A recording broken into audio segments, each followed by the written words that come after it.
Ladies and gentlemen, there comes a moment in every toxic connection when something changes so softly that only one person truly feels it. You feel it. It is the moment you stop questioning your own mind, the moment clarity arrives and settles into your body. And at the very same time, it is the moment the other person senses that their influence over you is slipping. This is not a story about rage or payback. This is the story of what unfolds when a narcissist becomes aware of their own guilt and how that awareness reshapes their behavior, their sense of control, and the fear they try so hard to hide. If you have ever felt the confusion, the emotional distance, the sudden chill that follows your awakening, stay with me. What you are about to hear may finally put the pieces together in a way that makes sense. Guilt is deeply threatening to a narcissist because their identity is not built on responsibility or self-reflection, but on image.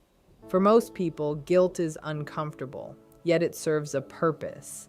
It acts as an internal signal that something is out of alignment between values and actions, and it invites growth.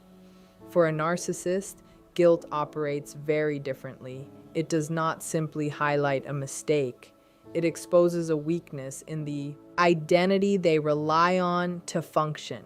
A narcissist does not experience themselves as a complete and stable person who can be flawed and still worthy of connection.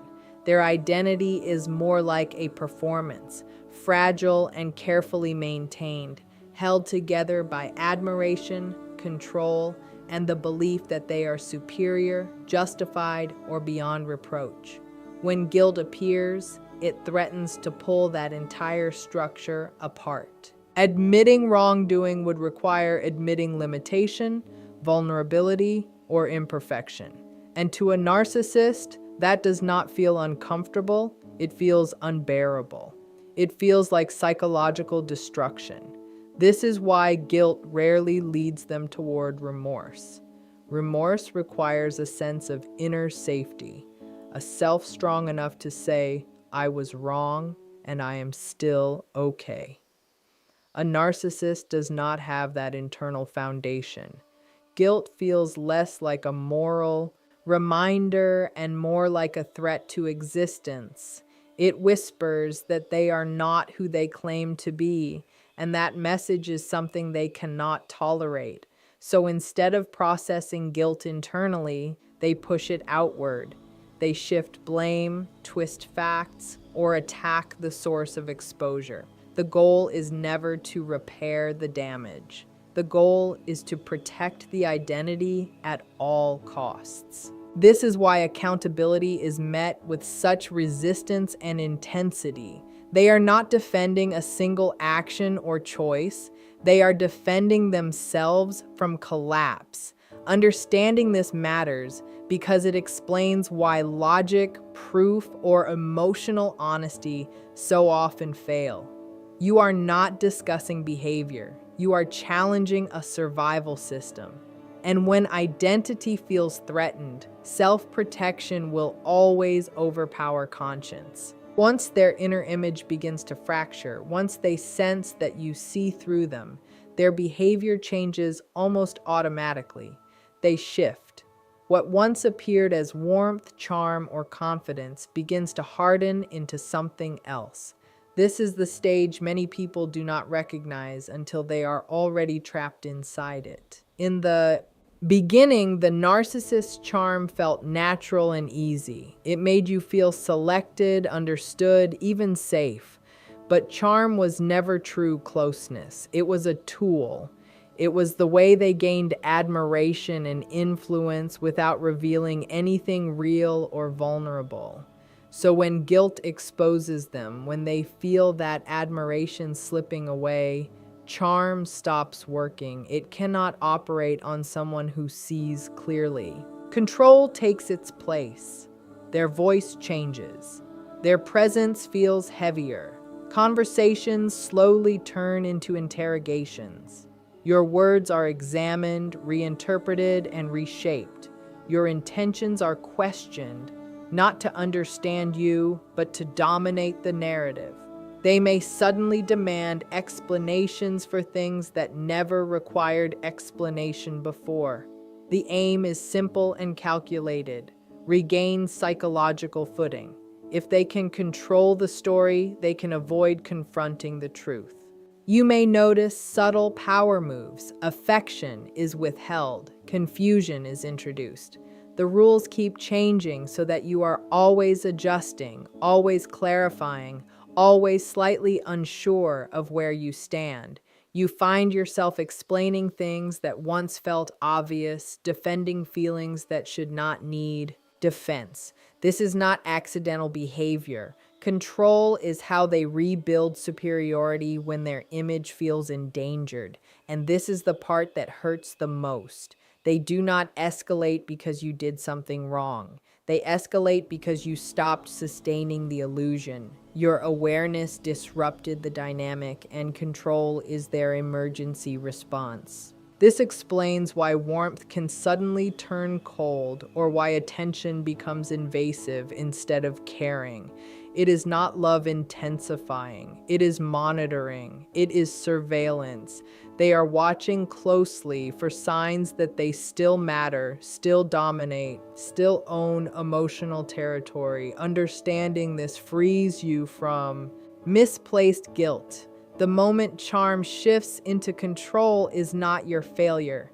It is proof that you are no longer performing the role they assigned you. And once you see that, their grip weakens, because control only works on someone who believes they need permission to trust their own reality. When control alone no longer restores their sense of power, when your clarity continues to slip through their fingers, they reach for something more aggressive. Denial becomes their armor, and projection becomes their weapon.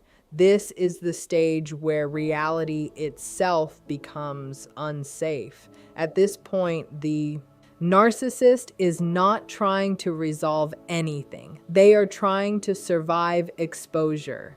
Facing the truth would mean facing guilt, and guilt still threatens the identity they are desperately protecting. So instead of acknowledging what happened, they reject the entire premise. Your experiences are minimized, dismissed, or erased. Events are rewritten. Timelines are rearranged. Motives are redefined. And this is often done with confidence rather than hesitation. They speak with certainty because certainty creates doubt in others. When someone denies your lived experience with unwavering conviction, it destabilizes you. You start replaying conversations in your mind. You question your memory. You wonder if you misunderstood something that once felt clear. That confusion is intentional. If they can shake your trust in yourself, they regain control without changing anything about their behavior. Then comes projection. The very traits and actions they refuse to acknowledge in themselves are suddenly assigned to you. You are labeled manipulative, selfish, dramatic, or cruel. Often they use the same words you once used to describe their behavior. This is not accidental. It is psychological displacement. They are transferring their guilt into your identity so they do not have to carry it. What makes this especially painful is how personal it feels. They do not attack at random. They aim directly at your values, your empathy, your intentions. They strike where you care most because that is where doubt cuts deepest.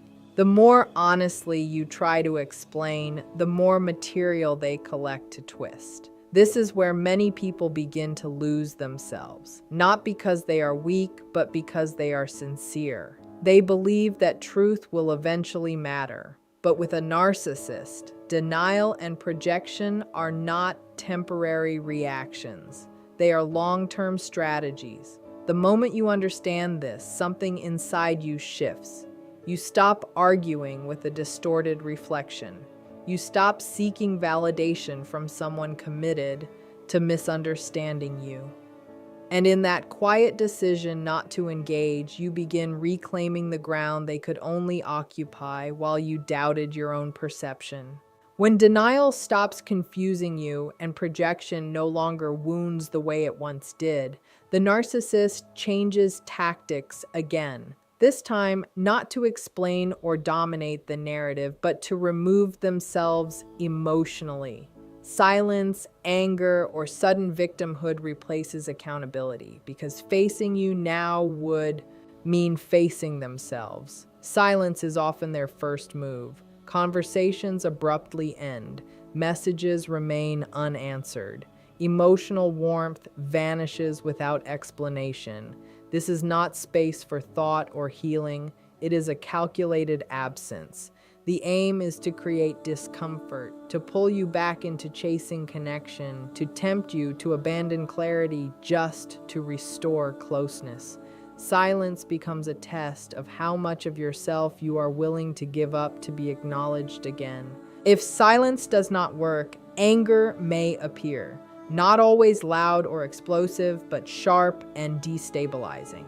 Anger creates chaos, and chaos distracts from truth. In the presence of rage, the original issue disappears. Suddenly, you are defending your tone, your reaction, your character. Responsibility dissolves into emotional noise. And when anger no longer achieves control, they step into victimhood. They present themselves as misunderstood, attacked, deeply hurt by your honesty. The story flips completely. Your boundaries become cruelty. Your truth becomes betrayal. They speak about how much they have suffered, how unfairly they have been treated, as if your request for accountability was an act of harm. All of these reactions share the same purpose: avoid responsibility while maintaining emotional power. Accountability requires humility, and humility would collapse the identity they are guarding. So instead, they punish truth by withdrawing connection or flooding the space with emotion. This is where the deepest realization begins to form. Their silence, their anger, their tears are not signs that you went too far. They are signs that you reached a place they cannot access. When you stop reacting to these tactics, you step out of the cycle altogether. And in that stillness, you start to understand something essential. Their refusal to take responsibility was never a reflection of your value. It was a reflection of their fear of facing themselves. And when they can no longer silence you, intimidate you, or recast themselves as the injured party, they attempt something even more disturbing. They rewrite the past. They reshape shared history to preserve their image. Moments of harm become misunderstandings. Patterns of control become acts of love. Your pain becomes exaggeration. This rewriting is not about memory. It is about survival. By altering the past, they protect themselves from the guilt that still threatens to break through. And this is often the final confirmation you need, because someone who truly cares does not need to erase reality to feel whole. Not partially, but completely. Because if they can alter the story, they can slip away from the shame that follows. To a narcissist, history is not a fixed record of what truly happened. It is a tool they reshape whenever it threatens them. When guilt starts to rise, memory becomes flexible and slippery. What was once clearly said is suddenly claimed to be misunderstood or taken the wrong way. What was once promised is now reframed as something casual, something never meant seriously. Harm is reduced to a simple misunderstanding. Cruel behavior is rebranded as concern or tough love. Betrayal is explained away as necessity or self-protection. Slowly, quietly, the version of events you lived through is replaced with a new narrative designed only to protect them. This is not confusion or forgetfulness. It is a survival strategy.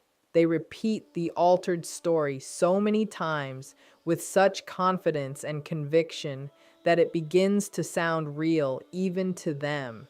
And when you question it, when you gently or firmly challenge it, you are accused of holding grudges, of living in the past, of refusing to let things go. But letting go in their language does not mean healing. It means agreeing to their version of reality and abandoning your own. What makes this especially painful is that you remember the truth very clearly. You remember not just what happened, but how it felt inside your body. You remember the tension, the confusion, the anxiety, the broken trust. You remember the moments when you stayed quiet just to avoid conflict, just to keep the peace, and yet you are told it did not happen that way, or worse, that it never happened at all. This is where many people feel the deepest break inside themselves, not because of what was done to them, but because their reality is being slowly erased. When someone rewrites history, they are not simply avoiding guilt. They are asking you to give up your own memory to protect their ego. They are asking you to doubt yourself so they do not have to face themselves. And this is where a quiet strength begins to grow in you. You stop trying to correct the story. You begin to see that truth does not need their approval to exist. You realize there is no point arguing facts with someone who is deeply invested in fiction. The moment you trust your own memory again, the rewriting starts to lose its power, because no matter how many versions they invent, they cannot erase one simple truth. You were there. You lived it. You know what you experienced. And choosing to honor that truth is how you slowly step out of their story and back into your own life. When their rewritten version no longer convinces you, when you stop correcting the record and instead stand firmly in what you know, something inside them shifts again. Your clarity becomes the thing that unsettles them the most. Not your anger, not your explanations, not your emotional reactions, your certainty. A narcissist can work with confusion, they can exploit doubt, they can manipulate emotional responses and reactions, but clarity leaves them with nowhere to move. It does not argue, it does not beg, it does not seek permission, it simply exists. And that quiet certainty exposes everything they worked so hard to hide. This is why your calm understanding feels threatening to them. You are no longer asking yourself if you imagine things. You are no longer searching for validation for what you lived through. You are no longer trying to convince them of your reality. And without that engagement, their sense of control begins to weaken. Control depends on reaction, and clarity starves it. They feel this shift almost immediately. You speak less, but when you do speak, your words carry more weight. You respond without emotional charge. You set boundaries without long explanations or justifications. Suddenly, the dynamic they depended on feels unstable and unfamiliar, because clarity signals independence, and independence means they are no longer the authority over your truth. This is often the moment when they begin to escalate in quieter, subtler ways. They may provoke you, bait you, or test you, trying to pull you back into emotional engagement.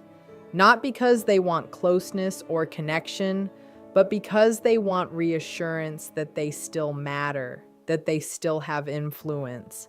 Your clarity threatens their core belief that they define the emotional landscape. What they fear is not losing you as a person. It is losing their influence over you. At the same time, a quiet transformation is happening inside you. You begin to trust yourself more than their reactions. You stop measuring your reality against their approval. You start to understand that clarity does not require agreement from anyone else. This is why your grounded presence feels like rejection to them, not because you attacked them, but because you withdrew your confusion. And without confusion, manipulation cannot survive. Clarity is not loud. It does not announce itself. It does not try to prove anything. But in the presence of someone who built their power on distortion, it becomes deeply disruptive.